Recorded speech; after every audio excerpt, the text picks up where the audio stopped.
I declare open this public hearing on the Joint Standing Committee on Treaties for its inquiry into amendments to the international health regulations. I begin by acknowledging the traditional owners on the land on which we meet and pay my respects to elders both past, present and emerging. I also extend that respect to any Aboriginal and Torres Strait Islander people that might be joining us today. In accordance with the committee's resolution of the 31st of July 2025, this hearing will be broadcast and proof and official transcripts of the proceedings will be published on the Parliamentary website. I remind members of the media of the need for fair and accurate reporting of the proceedings of the committee. I remind all present as the chair that I'll ensure that the proceedings are conducted in an orderly, respectful and courteous way.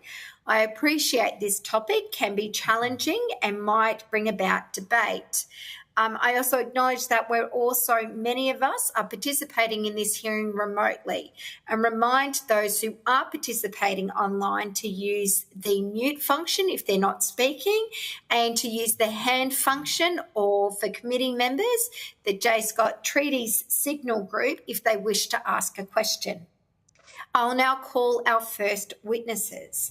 I now welcome the representatives of the Department of Health, Disability and Ageing and the Department of Foreign Affairs and Trade to give evidence today. For the Hansard record, would you please each state your full name and the capacity in which you are appearing before the committee?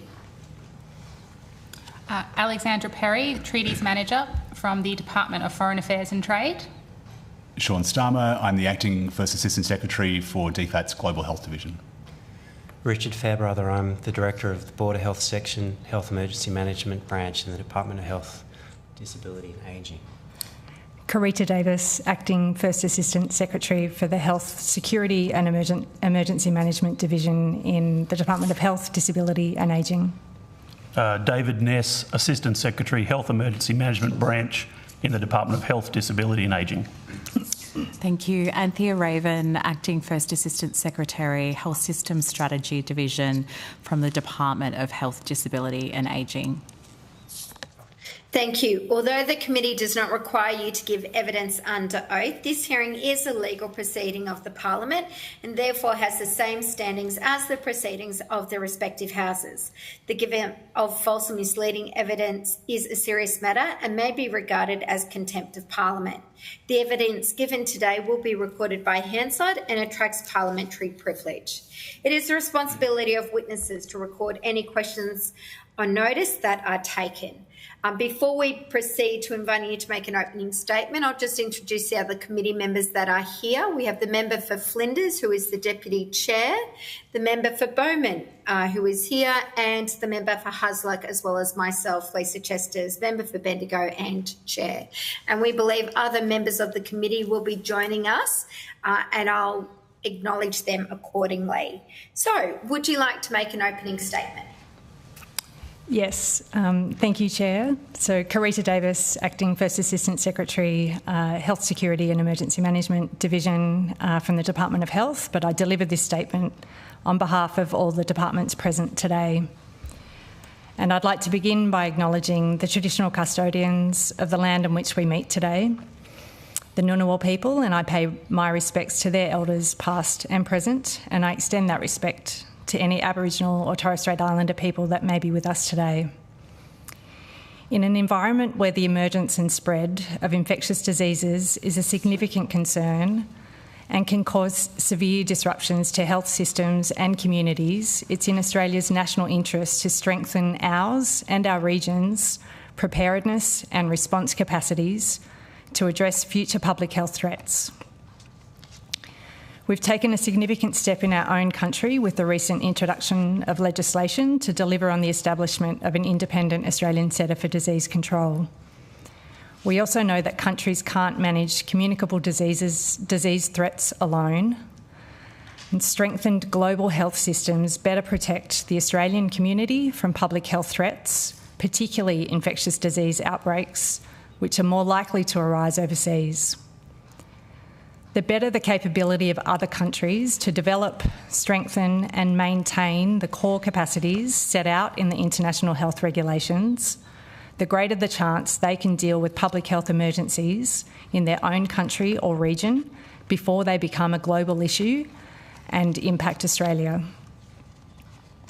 Implementing the amendments to the international health regulations complements our domestic reform efforts, and it's in Australia's national interest. Importantly, the amendments meaningfully strengthen global cooperation and response to disease outbreaks by improving the mechanisms for information exchange, joint risk assessment, liaison and coordination, by improving equitable access to relevant health products to ensure countries in our region aren't left behind, by renewing focus on implementing and maintaining the core capacities for emergency preparedness and response, and by enhancing funding coordination. Australia has been a state party to the international health regulations since the 15th of June 2007. Australia and other parties to the IHR have since benefited from improved coordination and cooperation in response to public health emergencies of international concern, including H1N1 influenza, Ebola, polio, Zika virus and COVID-19, amongst others. While Australia strongly supports the IHR, the amendments are an opportunity to ensure that the IHR remains adaptable and effective to evolving global health threats and continues to contribute to an agile and responsive global health system. Our engagement in the negotiation process allowed Australia to shape the amendments to align with Australian health protection policy objectives. The amended IHR entered into force for Australia on the 19th of September 2025. The government has confirmed that no legislative change is required to implement the amended IHR. No additional costs are involved. Australia already delivers the core capacities through existing laws, policies, programs and operations administered by various departments and by jurisdictional health authorities. And the amendments do not create any new mandatory financial obligations for Australia. Countries have widely adopted the amended IHRs across the Indo-Pacific region. Throughout the negotiating process, Australia's engagement was informed by regular consultation with and input from a range of stakeholders. This included agencies across the Australian, state and territory governments, a range of preeminent Australian public health and legal experts, as well as consultation with the Australian public. Key amendments to the IHR include designating or establishing an agency to be the National IHR Authority, tasked with coordinating national implementation of the IHRs. The Minister for Health and Ageing, the Honourable Mark Butler MP, has designated the Department of Health, Disability and Ageing to deliver this function, as it currently already fulfils obligations of the National IHR Authority in practice. There is no additional cost involved in delivering this function. An updated and better defined suite of state party core capacities that target the full range of prevention, surveillance, reporting, notification, verification, preparedness, response and collaboration activities and public health activities at designated airports, ports and ground crossings. It includes strengthened information exchange and cooperation on public health events between the WHO and state parties, providing Australian authorities with extra time to consider any preparatory response. The existing framework for identifying if a public health risk constitutes a public health emergency of international concern is enhanced now with the new category called a pandemic emergency. And this is designed to address a lesson of the last pandemic by triggering a more timely and more effective international response. The amendments also include increased equitable access to health products to respond to a public health risk, particularly in developing countries, and this serves to mitigate a prolonged global health emergency, reducing the impact on Australia and our region. It also promotes sustainable funding to build health emergency capacities, including through the establishment of a new coordinating financial mechanism. As I mentioned, this does not impose additional financial obligations for Australia. And it includes the establishment of the State Parties Committee to promote and support cooperation among state parties for the effective implementation of the IHRs. The government is aware of some concerns about the effect of the amended IHR on Australia's sovereignty and ability to take independent actions to protect the health of Australians. And I'd like to address these concerns, as nothing could be further from the truth. As I mentioned earlier, Australia has been a state party to the IHRs since 2007, and in that time Australia has retained full sovereignty and taken its own decisions on actions to address public health threats to Australians. The amendments to the IHR do not change this in any way. And the IHR, including the amendments, do not provide the WHO power or authority to impose health response measures on Australia or require the Australian government to implement any response measures. Australia retains full sovereignty over its health system and its laws. The Australian, state and territory governments decide on the public health measures that apply to Australians. These amendments play a crucial role in promoting regional stability and creating a more predictable and resilient global health environment. The amended IHRs will better position Australia and our region and the international community to rapidly identify and respond to any new disease outbreaks. And with those remarks, we look forward to any questions the committee may have. Thank you, Chair. Thank you for that. And just where you left off, I've just got a couple of questions just for the record, just in relation to some of the submissions that the committee received. It is, I think, fair to say, given the evidence and some of the submissions we received, that there are a number of myths that are out there, and that we received a number of form letters that kind of repeated some of those common myths that exist around the International World Health Organization. So can you confirm for us why it is not true that by agreeing to these amendments that the World Health Organization will seize power and control over our democracy? So thank you for that question. All countries retain sovereignty regarding their health policies, including public health and safety measures such as border measures, use of masks and vaccines. This is enshrined in international law, including in the existing IHR, which is Article 3 in the IHR. So my next question just that also came through some concerns that submitters raised was in relation to privacy rights and data security, and a concern that the World Health Organization would have access to the health records of Australians. Is this true? And what measures are in place to ensure that Australians' health records are protected? Thank you. I can confirm that that is not true. Australia maintains very strict privacy rules and regulations around how we collect data and for what purposes. Any information that is shared on a public health issue with the WHO through the international health regulations is absolutely de-identified.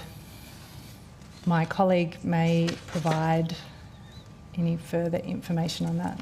Yes, hi, Richard Fairbrother. I can answer with a little more detail on both of your questions. In addition to Article 3, Sub 4 clearly stating that states parties retain full national sovereignty over their public health legislation, public health policy, the argument about the WHO being empowered to force countries to do things is inaccurate, because where a public health emergency of international concern has been declared, the WHO Director General can issue a temporary recommendation to affected states parties suggesting that they do various things.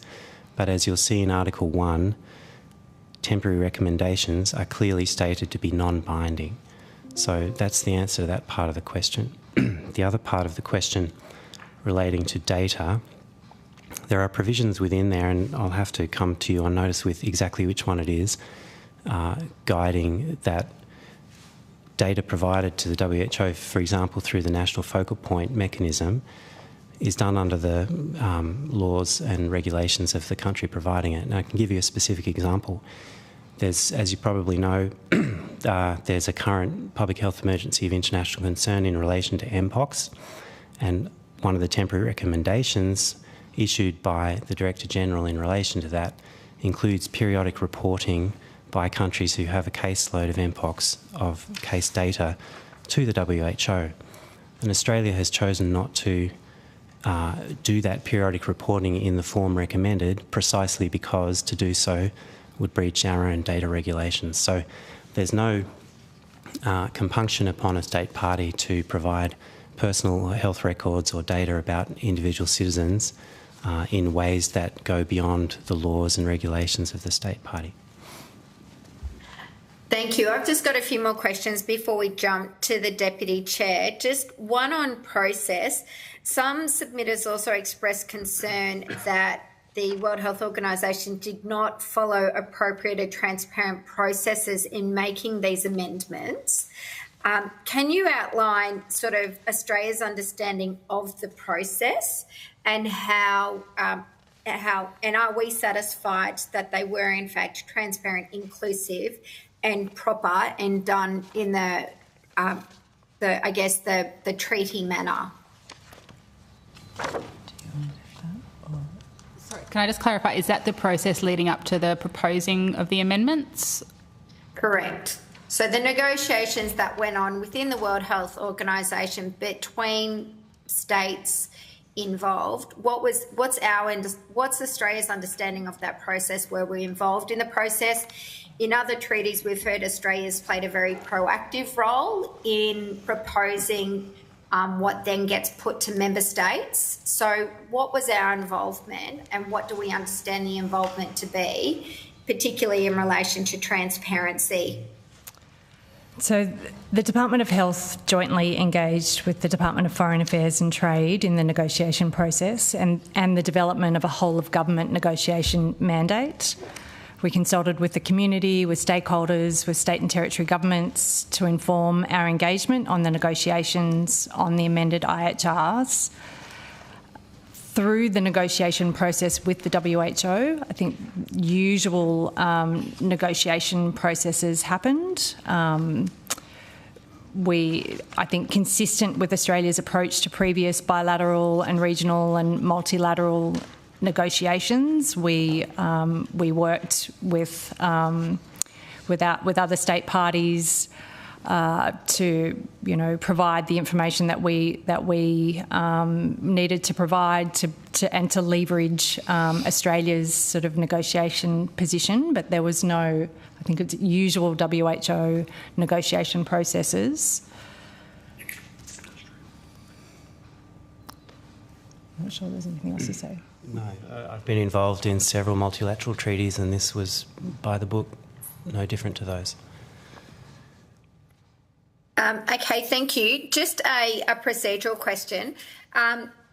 Sometimes when we have treaties come before us, they need X number of member states to ratify them before they are enacted.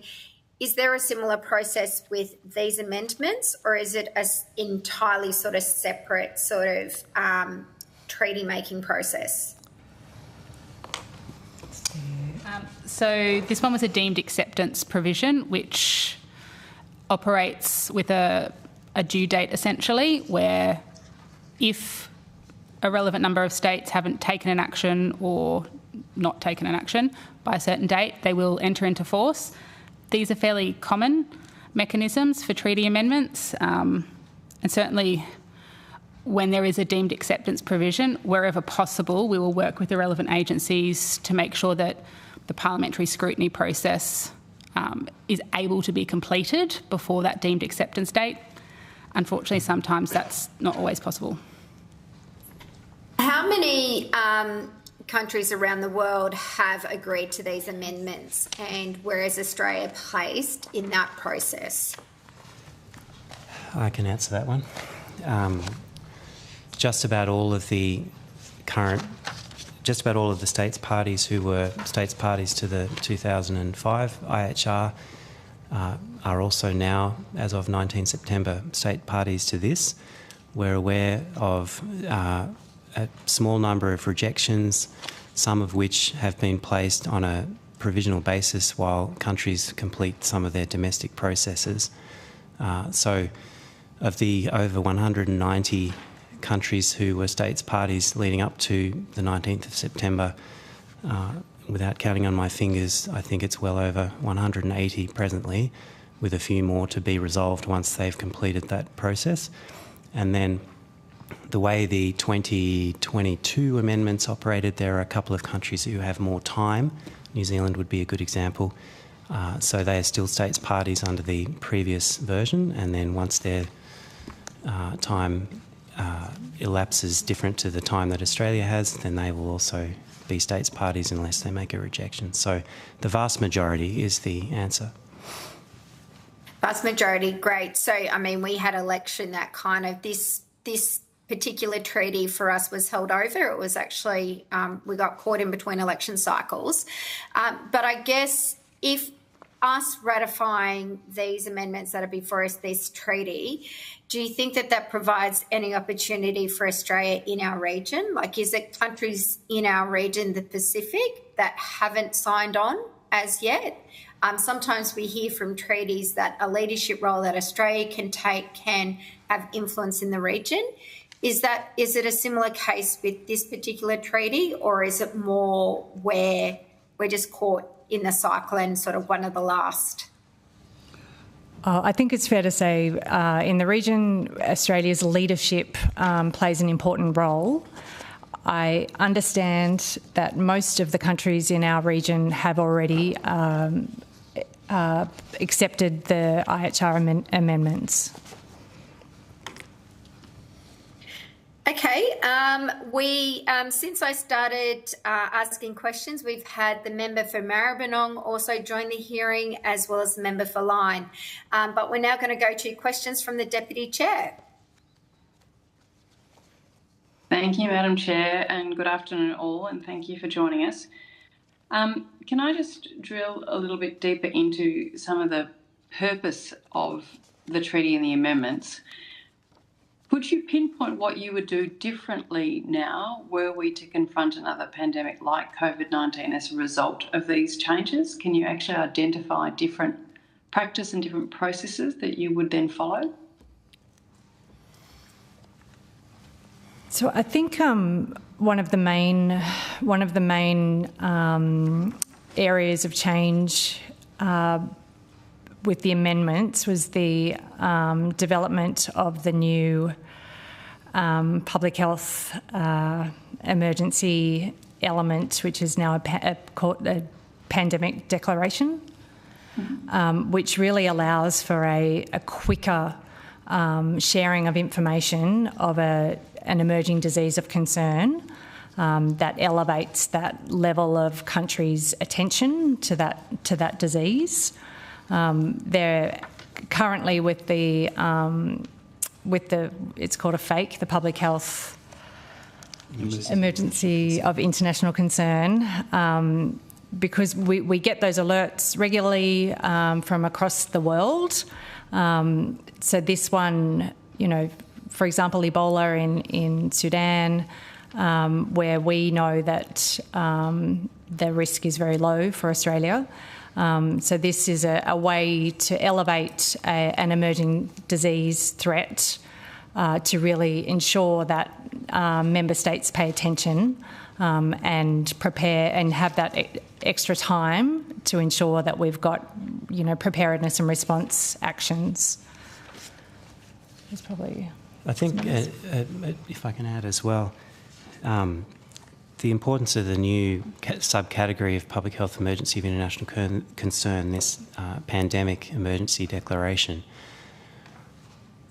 One of the main reasons that was introduced was because there was a perception that at the time when COVID first appeared and a regular FAKE was declared, some countries didn't appreciate the urgency of it because there are, of course, fakes that are declared for other things that are very important but may not have pandemic potential.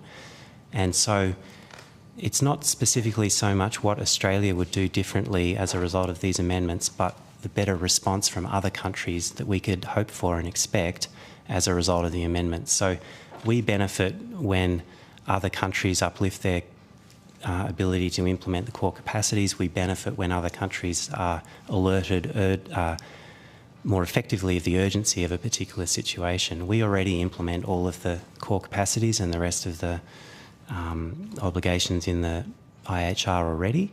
We would do so anyway because they're basically good things to do that Australia would do even if there wasn't an IHR. But what the beauty of the amendments for us is that it is going to encourage and help uplift the capacity of other countries. The better they do where they are, the less likelihood that we'll have to deal with it here, or at least the greater lead time that we'll have. But in terms of any of the measures we pursued in Australia, either at the national or state level, it doesn't dictate a different direction in respect of any of them, or indeed any of the measures that we followed, like closing schools and things like that. It's otherwise. That's correct. Not like. That's correct. Okay. And then in terms of, I thought the MPOX example that you gave about providing data to the WHO, what process do you go through to decide whether you do or do not provide data? And is that a fixed process that you must follow every time, or is it ad hoc? David Ness, Assistant Secretary, Health Emergency Management Branch.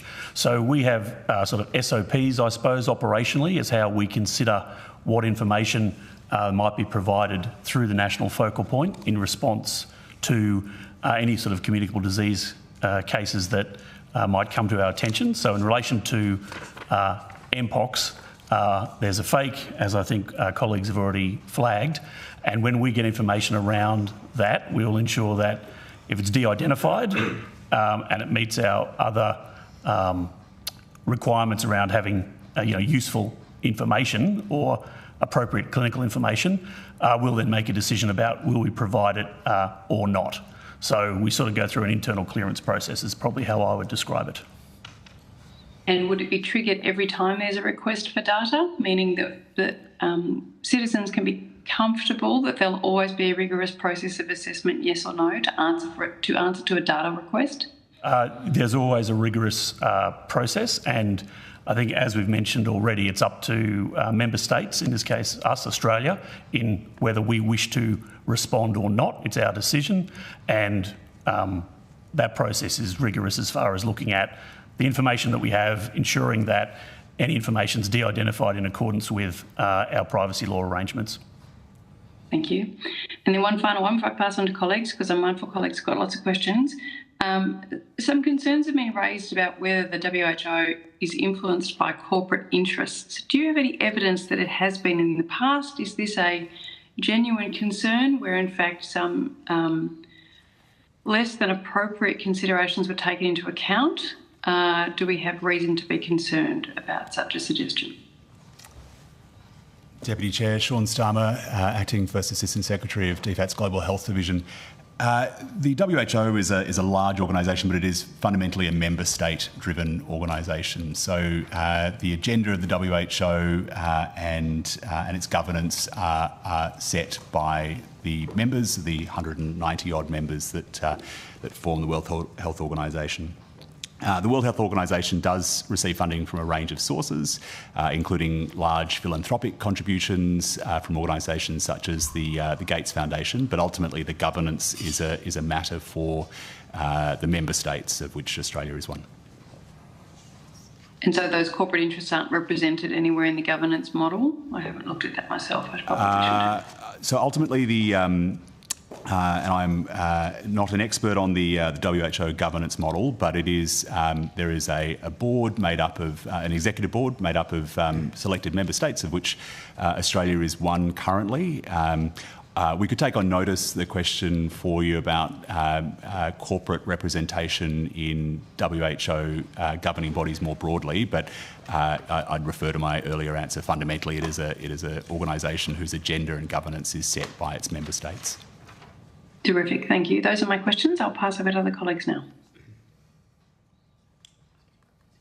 Okay, thank you. We've got some questions from the member for Bowman.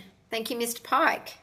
Thank you, Chair, and that was a good segue because I've got a few questions in relation to governance. But firstly, I realise the statement, and certainly in your submission and in your national analysis, there's been you're at pains to point out that this doesn't trump Australian domestic laws or sovereign rights. But how difficult would it be for Australia to say no when the WHO issues them with a temporary recommendation of state parties or some other form of edict to say, we want you to do X, Y, and Z?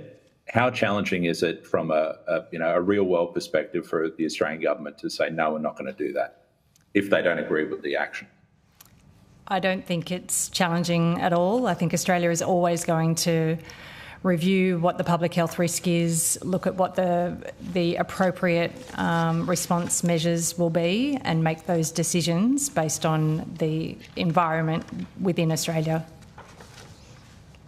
Okay. That doesn't have any impact on Australia's standing with our friends and allies and co-workers within the WHO? I don't think so, no. Okay. You've outlined that Article 13 of the amended IHR does not create mandatory financial obligations on Australia, but we are going to be asked to spend more, aren't we?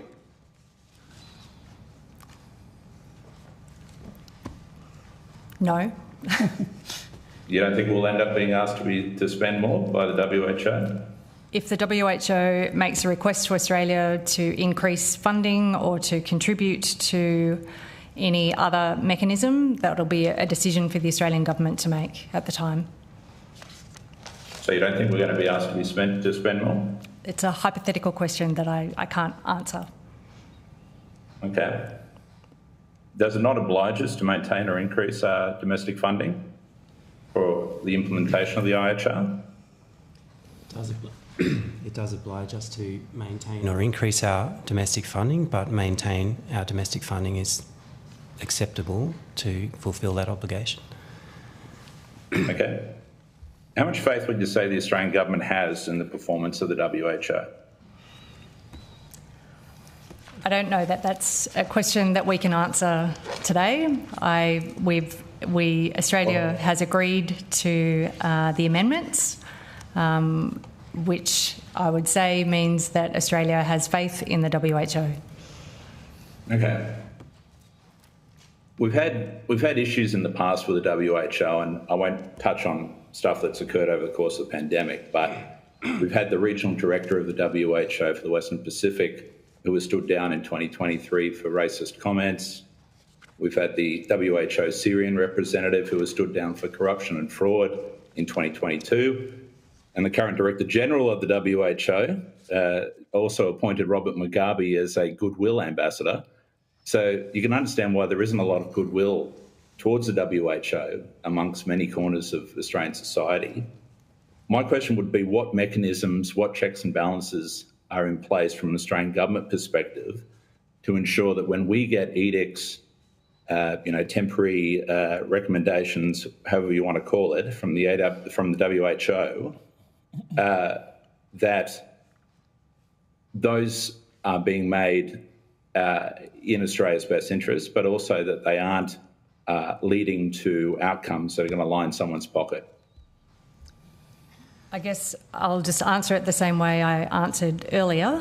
Australia has agreed to the IHR amendments. The WHO can provide advice to all member states on a public health response, and it is entirely Australia's decision on what they do with that advice and those recommendations and how they may implement a response to any emerging disease or disease threat.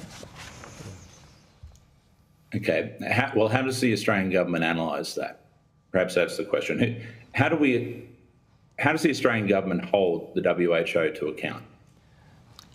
I don't know that it's about the Australian government holding the WHO to account. The Australian government will look at the advice that the WHO provides. They will contextualise that advice to the Australian environment. public health experts, legal experts, other social policy, economic experts will then provide advice to the Australian government, and the Australian government will make a decision on what they do with that, along with state and territory governments. Mm-hmm. Okay, I'm not getting a lot of detail there, but that's all right. So if the WHO issues us with a request to pay for vaccine X or medical product Y into our region, into the Greater Pacific, into Africa, wherever else it's needed, can you maybe can you give me a worked example? Perhaps would be the best way. How does the department analyse that and make sure that what we're being asked to spend money on is firstly value for money, but also that we're avoiding any sort of corruption or whatever else that we might encounter in some of these developing countries where things are done quite differently to, I'm sure, how the departments of health within our jurisdictions deals with procurement, or anything else for that matter. So I can give a practical example about how Australia has approached an issue like this in the past, and it does relate to the COVID pandemic. This wasn't in response to a direct request from the WHO, and I understand under the amended IHRs it would be more likely a WHO request that countries marshal resources where possible. But from Australia, we saw that our region had significant challenges accessing COVID-19 vaccines in a timely manner. We made a decision as Australia to step in to help to fill that gap. At no stage were we, purchasing vaccines directly from the WHO. There were three channels, in fact, through which we provided vaccines to countries in our region. One was contributions to a global initiative run, coordinated by a network called COVAX, which the WHO was a member, but it also included Gavi, which is a large international vaccine procuring organisation. But the main channels that Australia used in this instance were donating supplies from our own domestic stocks when surplus doses were available, and procuring additional vaccines through UNICEF for donation directly to countries in the region. In no case were we forced to use a particular mechanism. Those were all decisions of government as to which offered the best value for money and were best able to meet the region's need in a timely manner. The vaccines in question that were provided were all vaccines that were approved for use in Australia. That we weren't directed as to which particular ones to use. Okay. I think it's important that the government looks at, how can we ensure that we can report back to Australian taxpayers that any money we do invest in these sort of schemes, particularly under the new amendments where we are, going to be asked to do more and to contribute more to building capacity overseas, to make sure, particularly in an organisation like WHO, which has had fraud issues and corruption issues, that we're making sure that those dollars actually get to where they need to be and are delivering the outcomes that we've been asked to contribute towards. But I just have another series of questions on, or just one question really, or two questions on the treaty itself, or the amended the amendments. And perhaps this is one more for DFAT potentially, but the amended IHR doesn't include any provisions for suspension or withdrawal from the agreement. What happens if Australia at some future point wants to leave? I don't know that I'd be able to answer that in this specific, as we aren't able to give legal advice to the committee. I'd have to refer to my policy colleagues as to whether or not there's any policy considerations they could speak to. Because typically what we get is, typically the treaties that we see here have some sort of termination clause or some other mechanism through which notice is provided and parties wish to leave. And I've noticed with the the subsequent pandemic agreement, that some of the countries have abstained from that and are now looking to withdraw, and of course the United States have withdrawn from the WHO. I'm just intrigued to know what's the, typically there's a way out if Australia isn't interested in participating anymore, and it doesn't seem to be one within this agreement. Yeah, I think that would be a matter for government to work through, and we don't have and we would need to provide you legal advice on that. Well, if you could take that on notice, that would be helpful, I think. Yeah. Thank you, Chair. Okay, thank you. It doesn't appear we have any other questions from committee members, which is good because it has brought us just to time here with our witnesses. So thank you for your attendance here today. You'll be sent a copy of the transcript of your evidence, and we'll have the opportunity to request corrections to transcript errors. If you have been asked to provide any additional information, would you please forward to the Secretariat by close of business on Thursday, the 30th of October, 2025. So thank you very much. And we'll now pause briefly whilst our next witnesses, our second panel, are either joining us online or come to the table.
I'd now like to welcome representatives of the Australian Medical Professional Society and the Australians for Science and Freedom to give evidence today.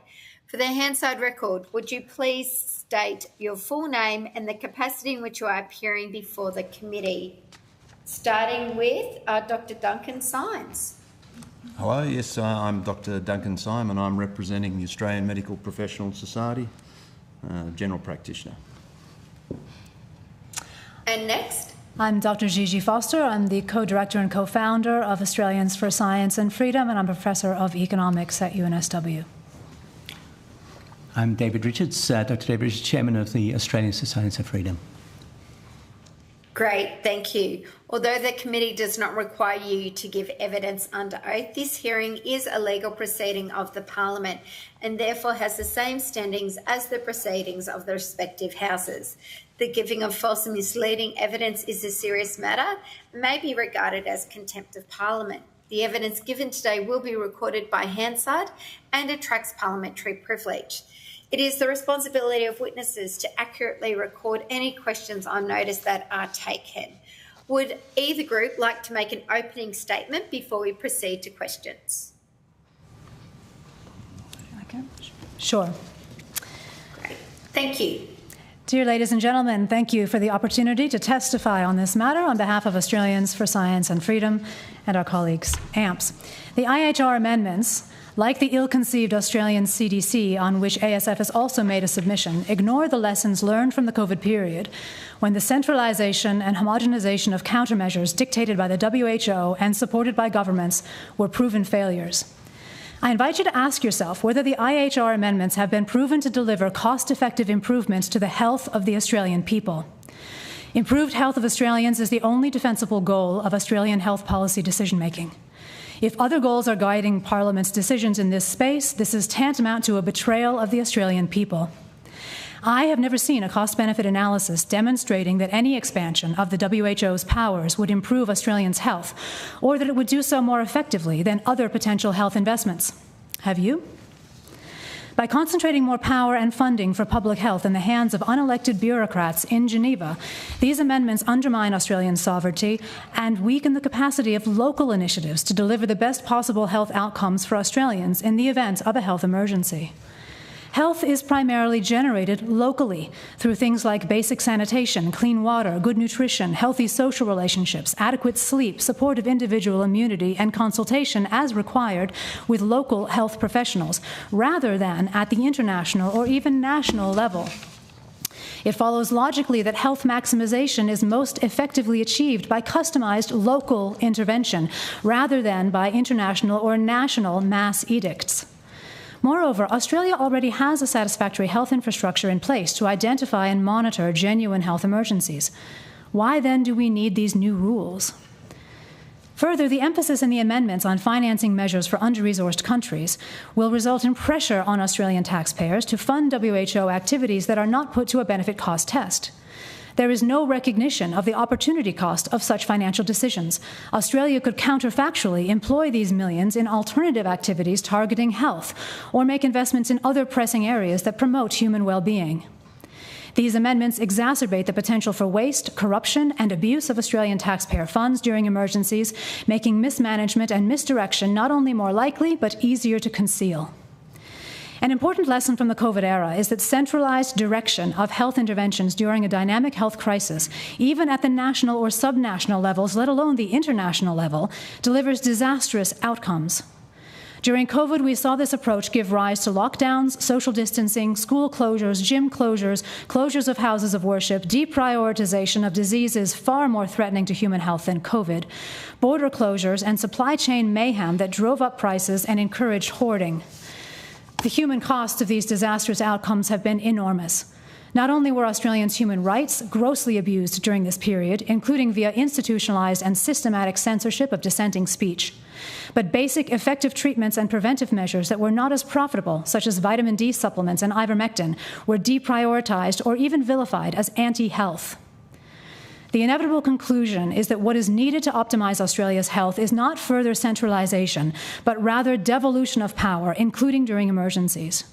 Grassroots responses to health emergencies, not top-down mandates, should be the default, supported by holistic, transparent analysis conducted by competent people with no skin in the game, charged with evaluating whether the way Australia is spending its health dollars is delivering real health for Australians in a cost-effective manner. A special note is in order about fear. The amendments create a new pandemic emergency category, more severe than PHEIC.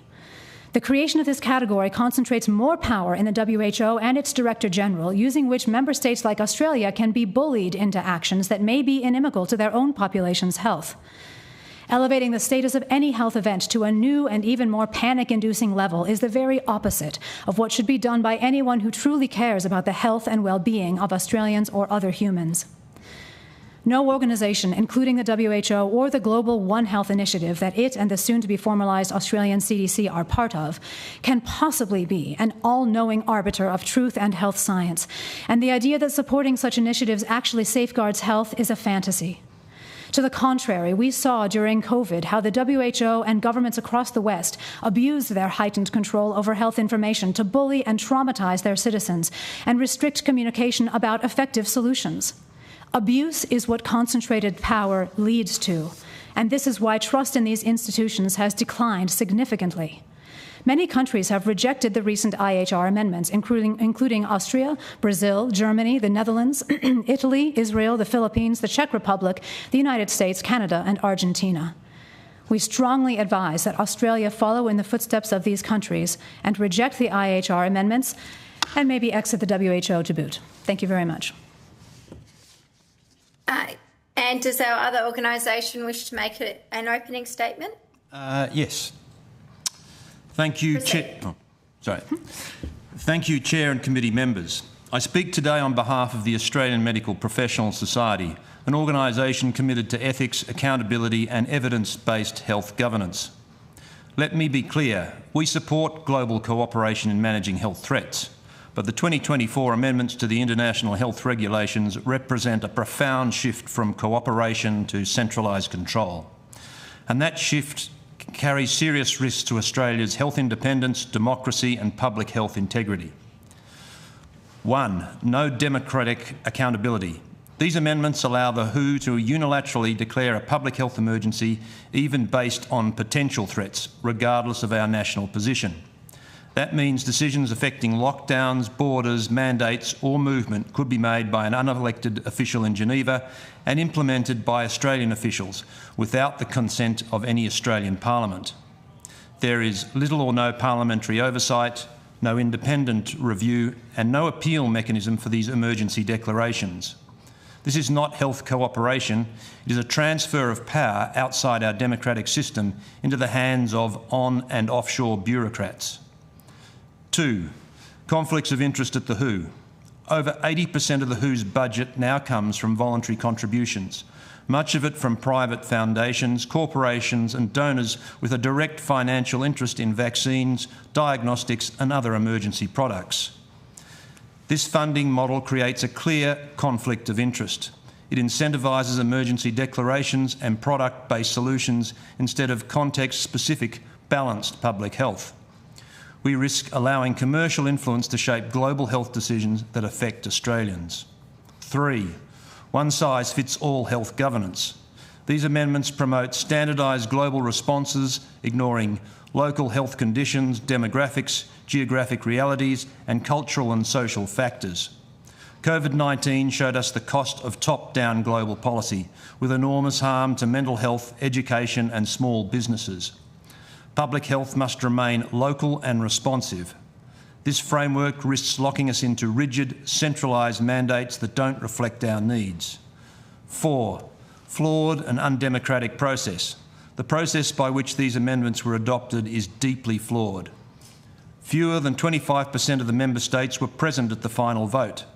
Some delegates reported being coerced or sidelined, and last-minute text changes violated the IHR's own 4-month notice rule.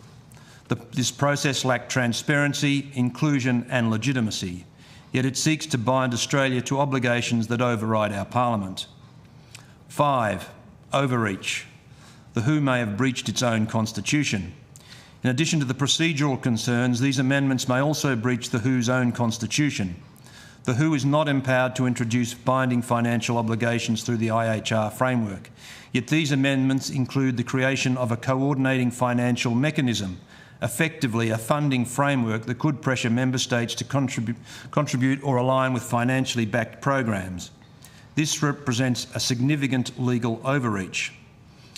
When the body proposing global rules does so by violating its own founding charter, we must ask, if they're willing to break their own rules to expand power, what else might they be willing to override? This is not just a technical breach, it signals a breakdown in the very principles of rule-based international cooperation. The deeper issue, private power over public health. This is not just about these amendments, it's about a larger pattern. The WHO is shifting from a neutral body to one increasingly shaped by private actors and donors. When the same entities that influence global decisions also profit from emergency products, we have a system that blurs public interest with commercial opportunity. That's not a technical issue, it's an ethical failure. And it undermines public trust, sovereignty and democratic control. So in conclusion, these amendments concentrate power without accountability, entrench financial conflicts of interest, impose inflexible globalised responses and were adopted through a flawed and undemocratic process. We respectfully urge this committee to recommend that Australia now look to reject these amendments in their current form and consider exiting the WHO as well, and instead support genuine international cooperation that upholds national autonomy, medical ethics and democratic accountability. Public health is best protected when decisions are made locally, transparently and free from undue commercial influence. That is the foundation upon which medical ethics and democracy both depend. Thank you for your time and consideration. Thank you. I just have a couple of questions before I go to committee members. If I can just start with you, Dr. Symes. We just heard from the department that how the World Health Organisation functions, it makes a decision, it is out there, makes a declaration, but ultimately it is up to member states to implement it, a bit like how our federation works. Federal government may get together, may recommendation, say in terms of workplace health and safety law, but ultimately the states have to enact it before it becomes a law in that state. My understanding is that's very similar to the WHO. It may make a global decision and say there's a pandemic, this is our recommendation about what states do, but ultimately it is up to the Australian government or our state governments to implement that. Would you agree with that statement? I would agree that technically it's correct, but practically that is going to be very difficult to negotiate.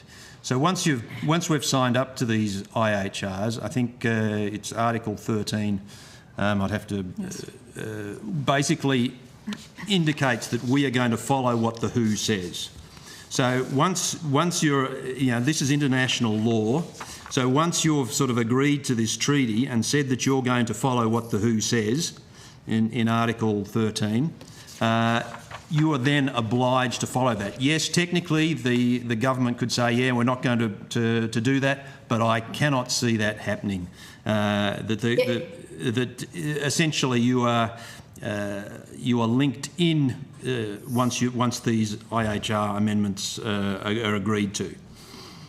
So you disagree with the department's interpretation of how Article 13... I agree. I disagree with the department's interpretation. I think that, as I said, technically they may be correct, but in practical reality, they're not going to come out and say, no, we're not going to follow the WHO, because essentially they're breaking the treaty.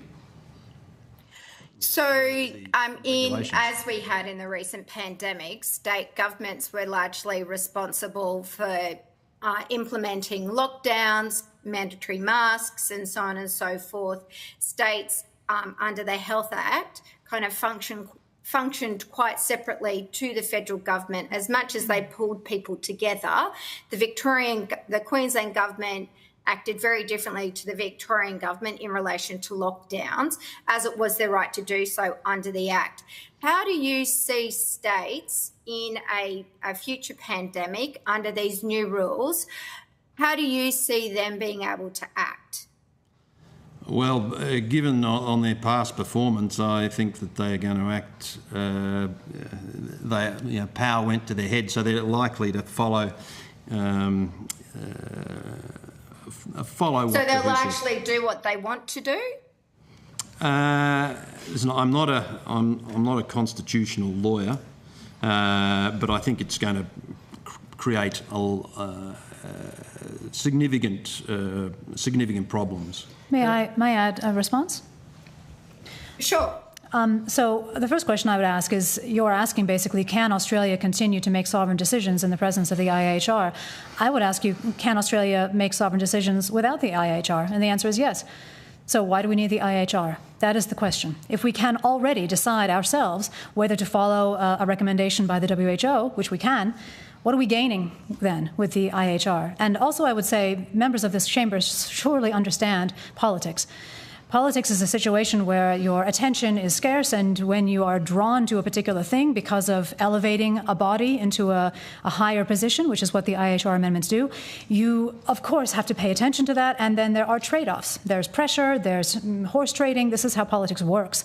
So to pretend that somehow these changes, which centralize even further the responsibility for making suggestions and even setting new mechanisms up, is somehow not going to change the political environment at all in relation to Australia's health decision-making, I think is quite naive. Can I ask Dr. Foster?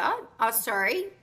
Can I just add, even if sorry, I cut your colleague off there. That's okay. They're nominally non-binding, but they're embedded in the articles. So states have to report additional measures to justify departure from the agreement. That's the whole point of the agreement. Can I ask Dr. Foster, does your organisation hold similar concerns about other legislation that the Australian government and state governments have implemented, like no jab, no play? Oh, certainly, yes. I think that any top-down edict, and I did mention it in my initial statement, from the nation or even from the state level, it's akin to trying to take a centralized production decision rather than letting local players decide, what to produce, how much to produce, and when. It's ignorant of the reality that local signals will be different depending on where you are. Different patients need different things, and also experimentation happens at the local level more than it does at a centralized level, and that's exactly what we saw during COVID. So we were finding new treatments all the time between 2020 and 2022, but they were being repressed and suppressed by the centralized bodies, and as a result, Australians died needlessly and many people suffered needlessly. So I don't want to see that happen again. Our obligation is to the Australians' health, the health of Australians as a whole people, and there is no analysis I have seen that moving in this direction is going to do anything to help that health get better or even maintain itself. We are going to be distracted away from the major problems Australians have, which are, by the way, mainly chronic diseases now, not infectious diseases. We are no longer a developing country. So opposed to no jab, no play, what about vaccines in general? Is your organisation opposed to vaccines? Well, I don't think that is a reasonable position, because really what we are opposed to is things that will hurt Australians' health. So we would want to look at every vaccine and see, in expectation, is this product, is this intervention likely to help the person who's getting it? That's always the question. Yeah, well, evidence. You want to look at the evidence, and if the evidence is missing, you've got to find it, and you've got to make a risk-benefit analysis on each medical product. Precisely. There's no and intervention. It's all. The massification of healthcare is very dangerous to health. Okay, Deputy Chair, do you have any questions? Yes, I do. I'd just like to explore more. You were using words like mandate and, that countries or member states are bullied into certain action. Again, that's not my recollection from law school or indeed my practice in constitutional law. We do sign up to treaties, but they do not have effect. They do not compel behaviour until such time as they are implemented through domestic legislation. We regularly do things that sit outside our treaty obligations, and that's why there are usually, for example, in a free trade agreement, there'll be a mechanism there for redress or contest or raising an issue saying you haven't behaved in relation to this treaty the way you ought to. That's the case with many of our free trade agreements at the moment. Practice has stepped away from the strict terms of the treaty, and that is what it is. Nobody is taking anybody to, for example, the WTO. We just grin and bear it and try and negotiate a different outcome. So I'm just curious as to examples you might give of mandated behaviour in Australia that came directly from the WHO, just to try and understand why you fear future mandated or compulsion to do certain things. as I understand it, they've been left in the international health regulation, so it's open to them. So they may say at this stage, no, we're not going to do it, but it's in the document, as I understand it, that they can use these facilities. Now, they haven't abandoned that idea. They didn't come out and say, well, listen, mandating of vaccinations is, contrary to human rights. They didn't come out and say lockdowns. You should. This is a terrible thing doing lockdowns. I mean, in their pre-2019 pandemic plan, they said lockdowns were a very bad idea, and then they've essentially raised no objection to countries locking down. So, listen, that is, they haven't specifically done that through COVID-19, but that doesn't mean that they can't do it in the future. I might say too that trade is very different from health. Trade is not a particularly emotive topic, whereas health is something most people feel very strongly about, and they can be very scared. I would suggest trade is very emotive globally at the moment in terms of unilateral tariffs and the like. Well, for an individual person is my contention. So when somebody feels that their health is threatened, that's what we saw during COVID. Populations around the world got absolutely petrified, and it wasn't helped by the fuel poured on the fire by governments and at times the WHO. And so what happened was kind of a mass, almost hypnosis about COVID. And I fear that may happen again, and it becomes easier to get swept up in that sort of thing if you further empower a centralized body to make recommendations which then sweep the globe through our various modern media systems and through treaties like this, and gets everyone very, very excited and fearful about something and blow it completely out of proportion. And unfortunately, that's what we saw happen during COVID. So that's your most recent example. Also, again, what are we buying for this? You ask, can't we have our sovereignty? Why don't we have it now without these WHO amendments? We have it now. We do, and we will continue to have our sovereignty in my understanding of the way treaty law and constitutional law works in this country. But I'm still curious about examples you might cite of mandated behaviour within the Australian context coming from a direction of the WHO. It's not done that way. It's not done through mandates, because that, of course, would be, people would be, oh, well, you can't push us around directly in that manner. What happens is the pressure, as I mentioned in my statement, and I say bullying because that is indeed what we experience, Australian people experienced during COVID. And it trickled down from various different higher levels, whether it was the international or the national or the state levels. I would put to you that most Australians have no idea that the WHO IHR have been signed up to by our government. Most Australians have no idea. So that, to me, is not representing Australians. That decision is not representative of Australians' wishes. It only very, very weakly, through the indirect mechanisms of electing politicians who then appoint bureaucratic heads, is in any way responsive to the people, and the people have not been informed about these things. And I think that's a very important oversight. And so in terms of actual directions you feel that we have been given and implemented from the WHO, are there specific examples you wish to identify? I'm not going to be able to identify. I'd have to take that on notice. Okay. And in terms of the countries that are not signing up, I've just looked up a few of them, and so some of them are citing concerns in relation to sovereignty. Indeed, some of them are looking at withdrawing from the WHO altogether. Would you describe that? Are they the main reasons why? Are there alternative reasons why? Are there particular structures within the IHR that they don't like? I think probably like we are concerned about the additional financial obligations. They're probably concerned there, right? Responsibility to their taxpayers, and a sense that, particularly for the developing countries, case, they are maybe more concerned with infectious disease. But the developed countries like us and Canada and the United States, we have a massive chronic disease burden. And so if we think about every health dollar being spent on the best practices or interventions or focus for our own population's health. It's generally not so much on infectious diseases anymore. After the advent of clean sanitation and proper nutrition and things like this, it's really chronic disease. So if I were going to give some advice about where we should actually spend our health dollars, it's not on these sorts of IHR amendment recommendations, but rather on the chronic disease epidemics that we are now facing in many dimensions of Australia's health. You did hear the previous testimony from the department that they didn't believe it had additional costs for Australia in terms of signing specific amendment. Well, these things don't fall from the sky. Of course there's going to be costs involved. I've actually done a Monte Carlo analysis of the costs over the next 2 years.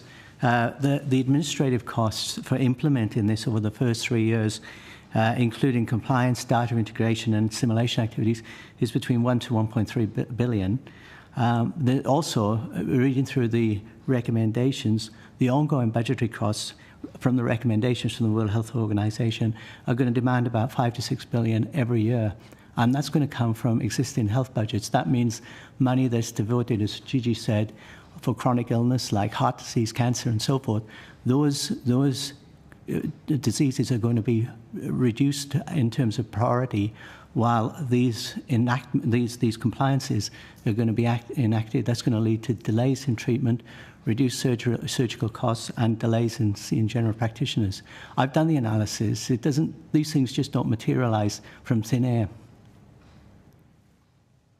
Although the testimony we received from the department a moment ago was mostly that it was going to elevate other countries'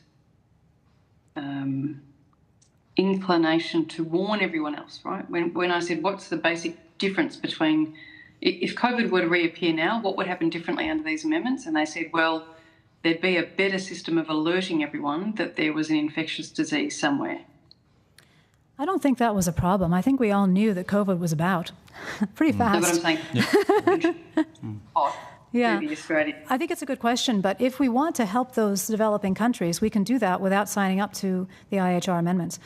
The Australian Parliament can pass a measure that says we wish to help, African poor nations to develop their health infrastructure better. We absolutely have the potential to do that. We can choose. No further questions. Thank you, Madam Chair. Okay, we're now going to jump to the member for Maribyrnong. Thanks, Chair. I just had a couple of questions that are focusing on, I think one of the overarching goals of what is being proposed here is around collaboration and coordination and the benefits, arguably the benefits to that. But I've noticed in your testimony and contribution thus far, there's an argument around decentralisation, that community-driven pandemic responses work better than coordinated international action. Although I would note that during COVID, we did see that countries that did coordinate early in sharing data and vaccines did save more lives, and while fragmented responses led to a bit more chaos, I would say. What evidence do you have that a decentralisation process or produce better health outcomes than a coordinated science-based approach? Well, first of all, I wouldn't say that a decentralized approach is not science-based. Again, I go back to my initial opening statement about how health is produced. Health is best produced locally. If you think about what you do to promote your own health, it's generally you eat well, you sleep well, you try to support your immunity, you exercise, that sort of stuff. And so really it's at the local level that those health inputs need to be delivered or not, or aren't delivered, and then we have sickness. Now, in the case of something like COVID, in the case of communication about something like COVID, let's say, that were to come around, not having these IHR amendments does not mean we can't communicate. We absolutely can. There's nothing preventing us from doing that. And like Duncan, I will say ASF is very much in favour of communicating about what's happening in the world in terms of all sorts of diseases. And in fact, communicating more than we have. I would have loved, our whole organisation would have loved to have seen much more sharing of information about early treatments and preventive measures for COVID during the COVID debacle than we did. And the reason we didn't was because, in our view, there was centralised control of information and and direction, which was used to censor dissenting speech, dissenting people, including doctors, who were at the coalface experimenting with other ways to treat this COVID thing. And you're right that sometimes it may feel a little more chaotic because it's experimenting. People are trying to figure out what works in a new situation. So there's this temptation to want to control because you think that that's going to make the health situation better. It's just not true. And the same kind of temptation happens in economics often. People think, oh, we need to control what's going on in the country so that we have a handle on it. That's actually not the way you get the most health or wealth. You get the most health and wealth by empowering people at the coalface, including frontline doctors, to use their expertise, the training they've gone through for years to get, and their knowledge of their patients, and try things within the bounds of human ethics, obviously, and see what works. And that's how we discovered ivermectin, which was then suppressed. Yeah. So that's say as well that I think a person in Winton or Gundawindi would much prefer to take their advice from their GP, who they've known perhaps all their life, than a bureaucrat in Europe. And that question about centralisation versus democratic local effects, I mean, that's a central question to politics around the world. We've seen what centralisation does. That's what communist countries like Russia and China work on. They work on centralisation. We've got a democratic history in this country where we rely on the resources, the ingenuity, and the common sense of our people. Yeah. So just following on then, I appreciate you sort of, centralised control versus what I'm sort of looking at as more collaboration and coordination in that way. Are you suggesting that Australia should isolate itself from that international cooperation and coordination if we're when we're meeting future crises? Of course not. No. Yeah, nobody's suggesting that we don't collaborate or communicate or work as partners, but we don't want to be controlled by central authorities in Europe or wherever. It needs to be done locally, and then again, within our own system, we don't want to have a total top-down control from Canberra. We want people working on the ground because they may find something out by treating their local community, which is working, and that can be spread to the rest of the country, saying, well, it's really working here. Why don't you try this? And that's how medicine's always worked until recently. Indeed, that's how thalidomide was discovered to be so horrible. I saw just outside this chamber the statement about sorry in relation to thalidomide. That was something where it was a local doctor who discovered that there were problems that he was seeing in the pregnant women's babies who were treated with thalidomide. So we need to empower those doctors. That's how we catch mistakes. Yeah. Part of the big problem during COVID was that those doctors that provided an alternative view were shut down, and we had a unaccountable regulatory agency that in fact went after doctors that actually suggested alternative management or even raised questions, and that is a big problem with any form of management, that you suppress that sort of information, and debate is censored. Sorry, but just to be clear on the issue, obviously the issue is in front of us in terms of what is being proposed. So you keep talking about there being a sense of mandate or some sort of we have to follow. Just to reiterate, the advice that this committee has received that this is non-binding. This isn't. We can still make our own sovereign decisions. It's just I just feel like there's a bit of concerning connection that you're making around our participation in this as a means to coordinate and better collaborate across the board somehow as us signing up to a mandatory course of action. I just wanted to clarify sort of that does not seem to be it isn't the advice that we've just received from our previous from the department that we've just heard from. So I'm just sort of pushing back around a little bit of the guardrails. There are no guardrails that we've instituted. For example, there's not even a sunset clause on the pandemic. The decision of what a pandemic constitutes comes from the WHO. If they change the definition of the WHO of a pandemic overnight, we accept that. There's nothing in this that gives protection to the democratic people of Australia, and that's the issue. And there needs to be guardrails. That needs to be addressed. Let me put this differently. So, Article 13, which has been referred to a bit, it obliges member states to collaborate and cooperate in the implementation of countermeasures designated by the WHO. So what's obligated is the collaboration and the cooperation. Now, we can do that on our own bat. We don't need to be obligated. That's our point. There's no, why are we tying our hands further in a direction where we probably want to go most of the time? But I can imagine situations where it's not in Australia's best interest to share certain health information on our citizens with some other country. I can imagine that. And we should retain the sovereign power to not share that. And when we are obligated to cooperate, then you get into reads and gray zones about, well, what is cooperation really? And, if you don't do it, maybe you're not cooperating. And as I say, there's political pressure then, which doesn't exist if we don't sign up to these amendments. Yet we can still cooperate without these amendments. Thanks, Chair. That's enough for me. Thanks. I've just got a couple of clarifying questions before we finish up. Dr. Foster, you're an economist with UNSW. So how do you draw your expertise on medicine? Is it through your own research? Is it through collaborations through others? Like it's, doctor through PhD as opposed to medical science. So where do you draw your expertise on health from? Yeah, excellent question, and thank you for asking me. So for the last, many years, I've been very interested in COVID, and in fact, I wrote a book on the cost-benefit analysis of Australia's lockdowns and border closures. The government itself never did such an analysis, but it's a standard element of the toolbox of economists. Cost-benefit analysis is the way that we evaluate policy, generally speaking. But the lockdowns here in Australia were never subjected to that evaluation process. And so I wrote a book with Sanjeev Sablock in 2022 called Do Lockdowns and Border Closures Serve the Greater Good?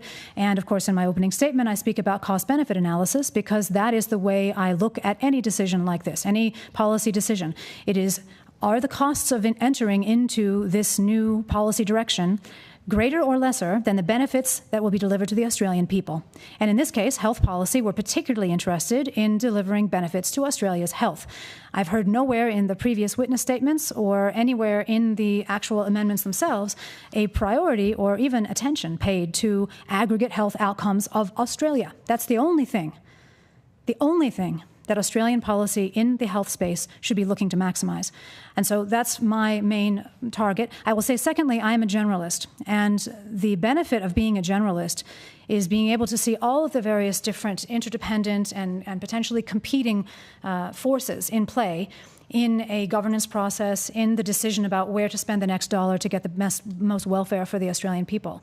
And so I would contend that actually in relation to this kind of decision, where there are many other things we could spend our money and attention and time on, somebody like an economist is far more qualified than someone who is a hyper-specialist in a particular area to say whether or not this might be a good idea. Okay, my final question, I guess, just to all of you, our democracy and how our democracy function has come up a little bit, and just sort of a bit of a refresher, I guess, or making sure we're all on the same page when it comes to how our parliament works and how our constitution works. We're an executive government, very much of the Westminster system. The Australian people elect representatives, compulsory voting, and they empower the elected representatives to make decisions, to make laws in relation to health. We don't have a system like the US where you can put articles up at an election through a petition to have a vote on. We don't have a participation more-based model like they have in Ireland around abortion, for example, where they have a lot more referendums. In other countries, we have quite a rigid constitution that has effectively given a lot of the decision-making powers to executive government. Executive government enters into a treaty through negotiations, and then it's referred to this committee for consideration. Given that that's our democracy and how it functions, how else do you think that the government, why do you then say that we have not informed Australian people? Like, how do you believe the government could have done it that is outside of our democracy and our democratic structures?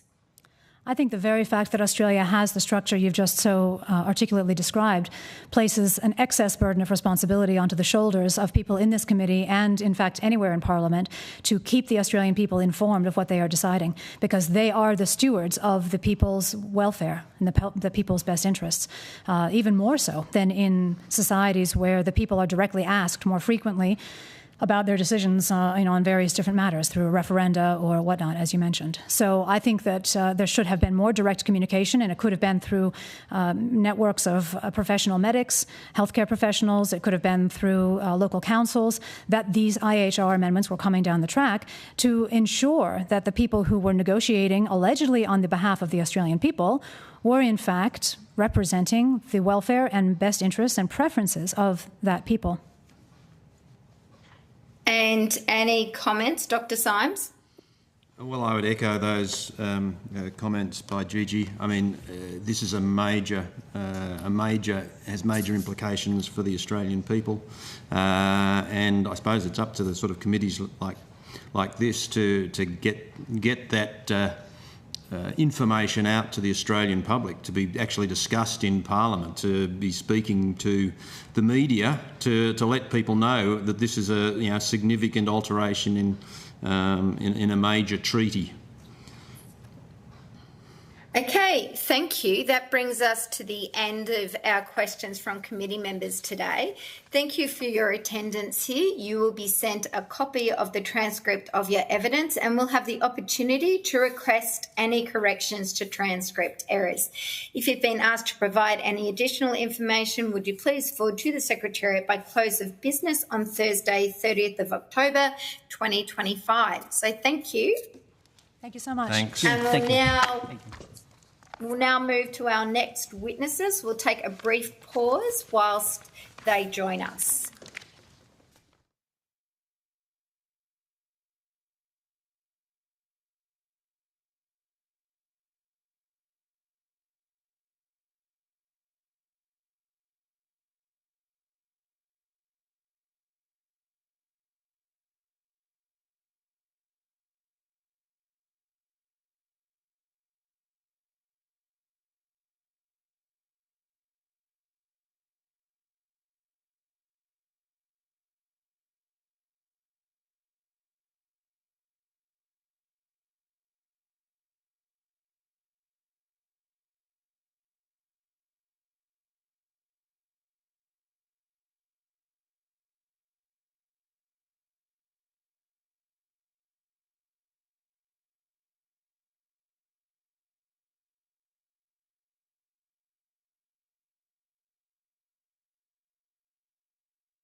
can see that we've at least got one of our witnesses, so we might start.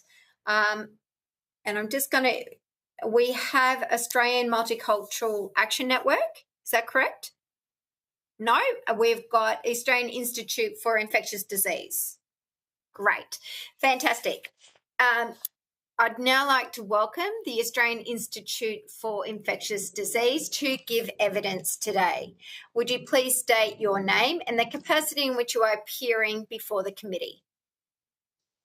Thank you, Chair. First, I'd like to begin by acknowledging the traditional custodians of the land in which we're calling in today, which is the Boonwurrung people of the Kulin Nation, and pay our respects to elders past and present, and also acknowledge any First Nations peoples that are with us in the hearing today. My name is Associate Professor Suman Majumdar. I'm the Chief Health Officer at the Burnet Institute. I'm an expert in global health, infectious diseases, a clinician and a researcher. My colleague here is Associate Professor Jonathan Lieberman. He'll introduce himself in a second. We are representing the Australian Institute for Infectious Disease, or the AIID, which is a partnership between the University of Melbourne, the Burnet Institute and Doherty Institute. It's supported by funding from the Victorian State Government. We are working towards co-locating and collaborating in a new facility to enhance Australia's research and public health capability, driving greater speed, innovation and equity in preventing, preparing for and responding to pandemics and infectious diseases threats. Jonathan. Thank you, Chair. Jonathan Lieberman. I'm an Associate Professor in Law and Global Health at the University of Melbourne, and as Associate Professor Majumdar said, the University is one of the foundation partners of the AIID, so I'm appearing on behalf of the AIID. Thank you. Although the committee does not require you to give evidence under oath, this hearing is a legal proceeding of the Parliament and therefore has the same standings as the proceedings of the respective houses. The giving of false and misleading evidence is a serious matter and may be regarded as contempt of Parliament. The evidence given today will be recorded by Hansard and attracts parliamentary privilege. It is the responsibility of witnesses to accurately record any questions on notice that are taken. Would you like to make an opening statement before we proceed to questions? Yes, we would. Thank you. Proceed. So as the AIID Foundation partners, as outlined in our submission to this inquiry, we strongly support the adoption of the amendments, the 2024 amendments to the International Health Regulations 2005 without reservations. We also note that the date to opt out has passed and the IHR have entered into force. This is on the basis that the amendments strengthen international cooperation on the essential elements of prevention, preparedness and responses to international health emergencies, including pandemics. Strong international cooperation is in Australia's interests and will better protect Australians from current and future threats. These amendments provide an important framework for stronger regional cooperation in the Indo-Pacific. So one point that centres on our submission is that the world was not ready for the COVID-19 pandemic, and we must not repeat that mistake. COVID-19 is estimated to have caused more than 28 million deaths as of June 2024. It disrupted economies and weakened global health systems with significant impacts. The International Monetary Fund estimated a global loss of US $3.3 trillion of economic output in the first 4 years of the pandemic. In Australia, the ABS estimated a cumulative 158 billion lost to GDP up to mid-2022. In terms of the health impacts, in Australia, the estimated total excess deaths between January 2020 and 2024 is around 31,000 lives. In addition to that, there are other indirect health effects as well as ongoing effects from the infection that can cause long-term and chronic complications. The existing global system for cooperation and management of international health emergencies was unprepared. It was too slow and too fragmented and too underpowered to respond effectively. New global health instruments, the amended IHR, which is the focus of discussion today, and the Pandemic Treaty, which is still under consideration, provide the tools that we didn't have last time. They will strengthen international cooperation needed to detect and respond effectively and increase the chances of preventing pandemic escalations from eventuating. The next pandemic is not hypothetical, it's probable. Modelling predicts a 50% chance of another major pandemic in the next 25 years. This is driven by risks that are increasing with increasing frequency and severity of these threats. This is due to the complex interlinked drivers such as climate change, environmental degradation, trade and population movements, and geopolitical instability that all lead to increased risks of outbreaks that can then escalate into larger or broader scale pandemics. Currently, we're facing threats such as bird flu, polio in the region, the re-emergence of measles and mpox. Strengthening global frameworks such as these amendments, which are modest, are a key part of preparedness and response. This stronger global cooperation is in Australia's direct interests as it relates to health and emergency preparedness. Infectious diseases threats don't respect borders. What happens elsewhere can reach us very quickly. The protection of one population is deeply dependent and linked to the protection of another population. It's in our interest to be part of a global system that coordinates, acts on scientific and evidence-based decisions and works together. A better global system protects Australians at home. International cooperation centred on equity isn't just the right thing to do, it's essential for the best response. Health emergencies and pandemics thrive on this inequality within and in between countries. All the markers have shown deepening inequities as an outcome and byproduct of COVID-19. The amended IHR promote coordination for equitable access to health products, improve capability building and stronger support for lower and middle income nations. The key point here is that no one is safe until everyone is safe. Being actively involved as a state party to the amended IHR is in our country's interests. Australia was active, constructive participant in the negotiation of these amendments, and being a state party gives Australia a seat at the table. It also allows our influence in shaping the implementation and, more importantly, a focus on our region in the Indo-Pacific. I'll hand to Jonathan now for some further comments. Thank you. Then just briefly about the IHR and the amendments themselves. So as you know, the international health regulations are a legally binding international instrument that set out obligations and coordination mechanisms for states parties concerning public health risks, recognising that infectious diseases don't respect borders and that coordinated international action is critical, and they set out a range of obligations and expectations for WHO for its international coordination and support role. The amendments were adopted at the World Health Assembly in 2024. They were targeted amendments that were negotiated over a considerable period of time.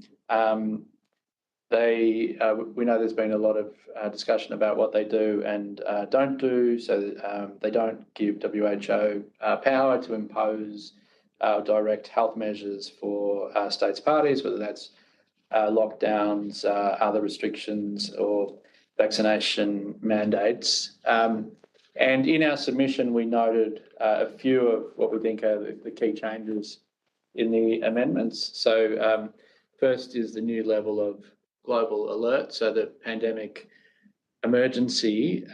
So previously the highest level of alarm was the public health emergency of international concern. So having a higher level of alarm that would be hoped to trigger a faster, stronger international response. We think the expansion of the core capacities that states are required to establish and maintain is really important. So they broaden out to cover preparedness and they go into a number of areas that weren't previously covered, including access to health services and health products and information and combating misinformation.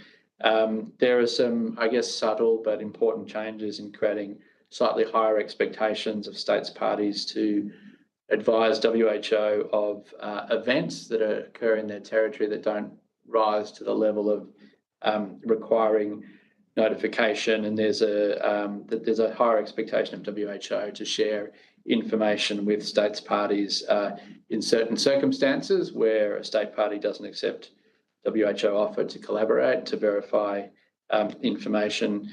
There are new provisions that are designed to achieve greater coordination in access to health products, and there are some improvements in the governance of the IHR. So there's a new coordinating financial mechanism and a new states parties committee to support implementation. So we think that those are important changes. They're improvements. As Associate Professor Majumdar mentioned, it's also a pandemic treaty, but that the annex to that is still being negotiated, so that won't open for signature and ratification until the annex is adopted. So we see the IHR amendments as an important set of changes, incremental, building on the existing system, learning from some of the lessons that we learned through the course of the COVID pandemic. Those are the opening comments we wanted to make. Thanks. Great, thank you. I just had a couple of questions before we go to our Deputy Chair and other committee members. Just in relation to some of the other evidence that we've heard from other witnesses, as well as some of the submissions that the committee has received, there's a bit of a push from a few submitters and a few of the witnesses that we shouldn't ratify or agree to these amendments, and in fact we should go down the step of withdrawing from the World Health Organization. What are the risks to that for our country and for, I guess, our role in the global corporate, good corporate citizen status? Yeah, thank you. We'll both respond to that. So the focus of this inquiry is really specifically around the IHR, which are in place, and they're important, modest strengthening of that IHR. On a broader point, and our submission was informed by this principle that a pandemic such as COVID, which was catastrophic, where life expectancy went down for the first time since the Second World War, Australia was not immune to its impacts, including economic and societal, and they're ongoing. These pandemics and threats can be prevented. It's unlikely that the next pandemic will emerge in Australia. It's going to occur overseas. We responded swiftly and well, but we know that measures such as border closures are not sustainable. Best way to deal with these pandemics, and this is really informed by the independent review by the independent panel, is to act quickly to pick up these threats where they occur at source and act to control and contain them there, stopping an outbreak from becoming an epidemic, stopping an epidemic from becoming a pandemic. The only way to do that is by countries working together. And that could have been the case with COVID-19 in the early stages. We saw delays, we saw some denial, we saw disparate responses, and we did not see international coordination. The mechanism we have is working together across countries through multilateral mechanisms, and currently that is through the system with the WHO. Withdrawing from the WHO or from that mechanism would further increase risks on Australia. There's only limited actions one can take to isolate oneself to protect against these threats. We live in a connected global world. From a health point of view, which is the focus of our submission and expertise, prevention is much better than cure or response, and that's what these amendments seek to do, and the direction of all our efforts should be focused on preventing pandemics, epidemics. So, yeah, sorry. No, keep going. So I just in relation to being a state party to the IHR in particular. So obviously the IHR are going ahead as amended. There's only a very small number of countries that have rejected, and a few of those have indicated that that's provisional and they expect to withdraw their rejections. Australia, it's in Australia's interest to be part of the group that are in, so to be able to participate in, influence how the IHR are implemented over time, where the focus is placed, being involved in the mechanisms that are established. That we mentioned earlier, the coordinating financial mechanism, the New States Parties Committee, and I think also in Australia's regional leadership. So that's in the Pacific and through WHO's Western Pacific region. It would be harder to contribute to and play a leadership role if Australia were not part of the IHR, the amendments, or the IHR as a whole. You've mentioned that if with greater cooperation and collaboration around the world, acting sooner would ensure or help secure better health outcomes for the Australian people. Could you just expand on that and sort of step us through what it would look like if we were to be, combating another threat like COVID-19? Yeah, no, thank you. It's an important point, and it's one where if you prevent something, you don't often see the rewards and the consequences of it occurring, right? So, again, I think we need to start with the first principle or point, which is the catastrophic impact of COVID-19, and by that I mean the direct effects of a virus circulating on individuals, the economic and societal effects of the infections themselves, as well as the responses, which include lockdowns.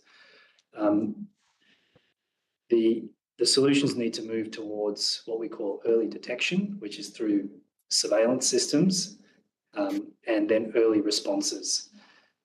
In COVID-19, and this is not really a dissection of what happened in that timeline, but there was a long delay between initial recognition of this very novel pathogen that was very serious, and there were delays on the whole escalation chain of alert and notification and response and information going out.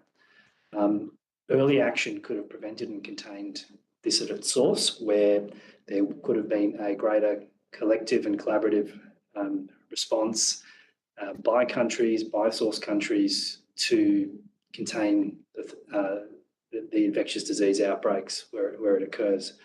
The points around not doing that mean that these issues escalate. We can't live in absolute isolation from these in our interconnected world because of global travel, because the fact that threats do cross borders. In Australia, we're less likely to be affected by that. However, we still have small maritime borders, for example, with Papua New Guinea to our north, where there are significant needs to again, detect health issues early before they arrive in. For example, tuberculosis, that's one of the areas that we're very familiar with.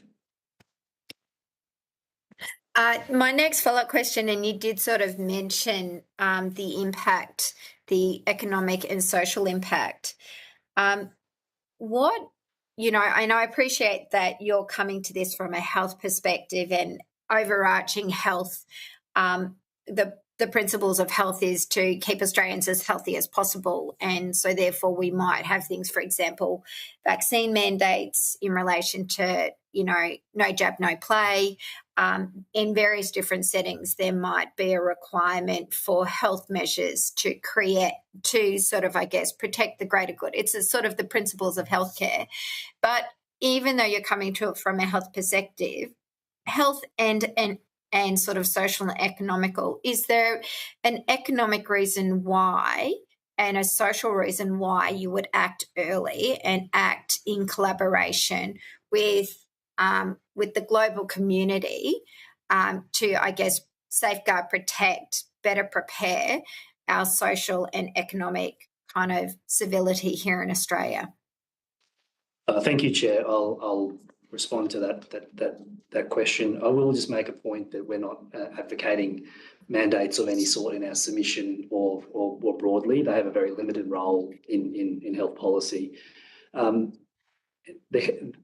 one lesson from COVID is that it's not a binary choice between the health and the economy. The two are linked. In fact, if you respond better to the health threats, you actually improve the economic parameters. And in COVID, we got a lose-lose in both. We had huge levels of death and disability, and we also had a major economic shock to the global economy. So the two are linked in that if you prevent and act early, you will actually prevent the economic and societal issues. If the pandemic was prevented, we would not have had to endure measures that we did in Australia, including mandates and lockdowns. So everything should be directed towards the prevention and earlier side, in particular for safeguarding the economic and social interests of Australian people. Thank you. We'll now go to the Deputy Chair. Thank you so much for joining us this afternoon. And we have gone full circle, coming back to the original descriptions that were given to us by the Health Department in relation to the global cooperation and particularly assisting other countries to flag when they have something going on, and that we all need to be attentive to what might be happening. Do you think as a result of these particular changes that anything different would have happened in Australia if the pandemic came along now? Yeah, thank you, Deputy Chair. We'll both respond to that, and I think that's an important point. We make the point that these are modest but important amendments to the IHR. So the IHR was not fit for purpose. Taken together with the Pandemic Treaty, which is under negotiation, as a package, they will significantly strengthen our global health architecture for response. But as Associate Professor Lieberman outlined, there are already key areas where these amendments do provide enhanced response. I'll mention perhaps a few, and you might want to add, but for example, the creation of the pandemic emergency or the pandemic declaration as a level is really critical. That's something we actually saw play out in COVID, where the public health emergency potential concern didn't really result in global response from WHO, but when a pandemic was declared, that did result in action. Having these two levels of alerts allows earlier response actions before there is the big alarm bell for the major crisis. Something that happens very much at the country level is around the core capacities. Perhaps related to your earlier questions from the Chair, these core capacities have expanded and become more comprehensive. They include combating misinformation and disinformation, which is a major feature of what we've seen in this particular recent pandemic, which we have seen in all pandemics, but it's really been amplified in our modern times. And that does need to be addressed at many levels.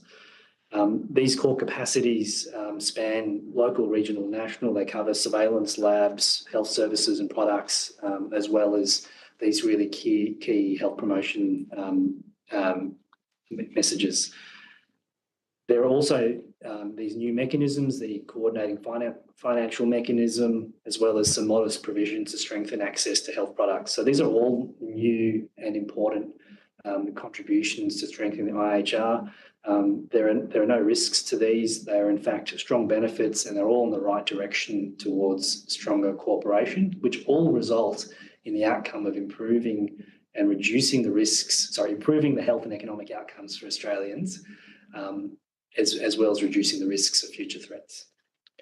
I don't really have anything to add. I was going to focus on the core capacities as well, and also similarly position what happens in Australia within that context of international cooperation. So obviously the infectious disease is moving as people move, and so what is happening in other countries, whether it can be contained in other countries, obviously matters deeply to what ends up happening in Australia. And in terms of the evidence we heard before you, there was a conversation about whether the provisions of the treaty would mandate or compel certain behaviours here in Australia. What's your understanding of that? We didn't see all of that. We only saw the end of that. So there was a question that what was in the amendment would compel, mandate, compel and or result, frankly, in bullying of member states to do certain things, meaning you don't need to wait till the treaty is implemented through domestic legislation, is that the way it works in practice is if the WHO says that you must do this, then in fact you must do this. Well, I guess the first answer is that WHO doesn't say you must do this. So what WHO does, once it determines either a public health emergency of international concern or the new category of pandemic emergency, is it issues what are called temporary recommendations. And it's explicit in the definition of temporary recommendation in Article 1 that says a non-binding advice issued by WHO. And I might just say, so having looked at those temporary recommendations are actually quite generally worded, taking into account that the circumstances of different countries are quite different. Where countries are in the spread of a public health emergency of international concern or a pandemic emergency will be different. Countries' capacities are different. So most of those recommendations still preserve to countries, even if you are following the recommendations, the ways, so countries can decide the ways in which they do those things. And I might just add that in the IHR, so the WHO's most important, well, I guess what I would say its most important powers in this context, so the determination of the public health emergency of international concern or pandemic emergency, and the issuing of temporary recommendations. How WHO acts is really it's detailed and circumscribed by the IHR. So it's very clear. So there are definitions of public health emergency of international concern and pandemic emergency. There are examples given of the types of temporary recommendations that WHO can issue. It's very clear what information those determinations and decisions are to be based on. There's an emergency committee that is established to provide advice. Reports of the meetings of the emergency committee are published, and there's been an addition that requires further supporting information to be provided, to be published. WHO has an important mandate and responsibilities, but it's in the context where it's up to individual states parties to decide how they're going to respond domestically. And so, given that a number of countries have either not signed up or in fact are discussing possibly leaving the WHO, on what grounds do you think they are reasonably doing that? I've read briefly that they're claiming it's on sovereignty grounds, but as we've just discussed, there's no mandate or compulsion. So what are we missing? Why, for example, is Argentina withdrawing?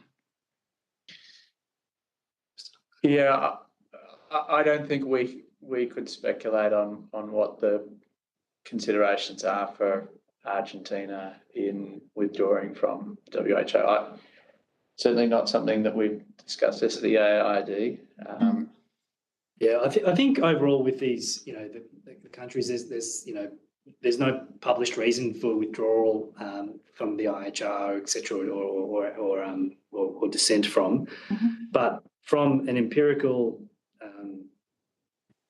evidence-based and policy perspective, there is not good evidence or a good reason to withdraw from international cooperation, in particular for the reason or the outcome of protecting your own populations and a national reason. In fact, that's even more the reason to work together across that. So, we would only be speculating that there are other considerations, political or such, at play here. But also there is a lot of misinformation that has been brewing around these issues. WHO as an intergovernmental agency does have limitations, does have problems, does have issues and isn't perfect, but it is what we have and a mechanism we have to work together. And the lesson is, paradoxically, rather than throw it away, is to strengthen it and engage more so. In fact, Australia has done very well engaging in the international space around what matters to us, which is our region. This is beyond the IHR now, this comment, but including in these global health reforms, and that is for the benefit of Australia for our health and for our economic interests. Mm. And in terms of governance of the WHO, we again heard some evidence a little while ago about the compromises within a governance structure, particularly corporate interests that may be able to influence the WHO. Have you seen that in your experience? We didn't hear the previous comments, but in a general sense, there is pretty strong governance in WHO and mechanisms. There's transparency, and if anything, there is a lot of governance bureaucracy on our day-to-day experience. But overall, that is needed. That is an important part of this institution. What we are looking for, though, is where governance actually does not lead to delays in decision making or does not hinder a rapid, effective response. And that's what these amendments actually target. They streamline and strengthen things so a bureaucracy like the WHO can actually come out early to make recommendations for countries. I think my colleague made an important point that again, these amendments and recommendations, they will be, countries are so different around their capability.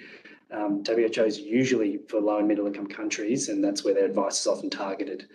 We've got much better capability here. So our role is actually to lean in to the WHO, to be part of it, to support it, to be involved from an expert point of view, from a government point of view in strengthening this system so everyone can benefit and ultimately we can all benefit. And just to emphasise, it's a member state organisation, so it's governed by the World Health Assembly, which is comprised of governments.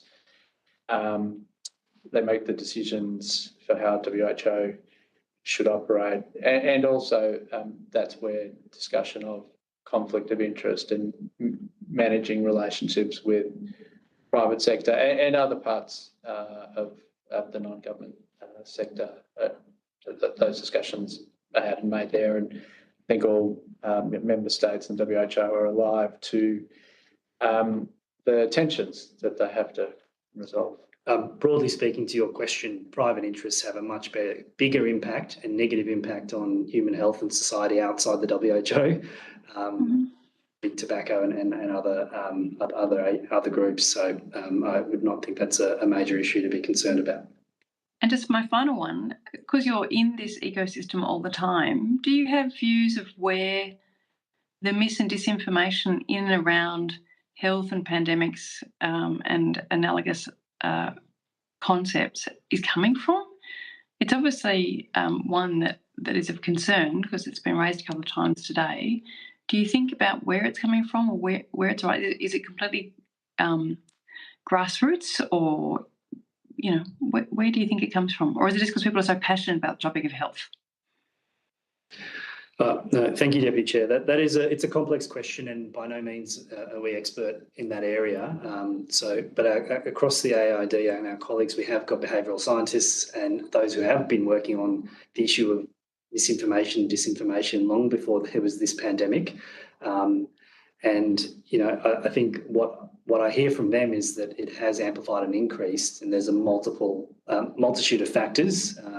Social media is one big factor, but it's in the context of intersecting risks that include geopolitics primarily and fragmentation in that sense. So it's a very complex question, but I think the takeaway for us is that you can prevent and inoculate against misinformation by putting out correct information.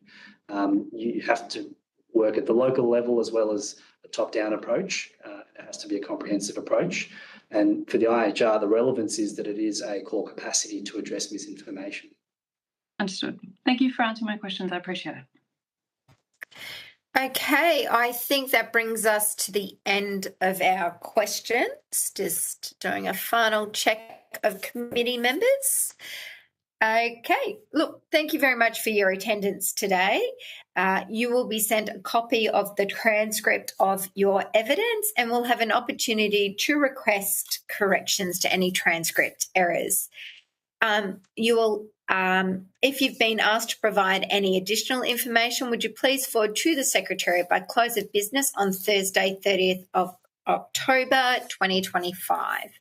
And I declare this public hearing closed.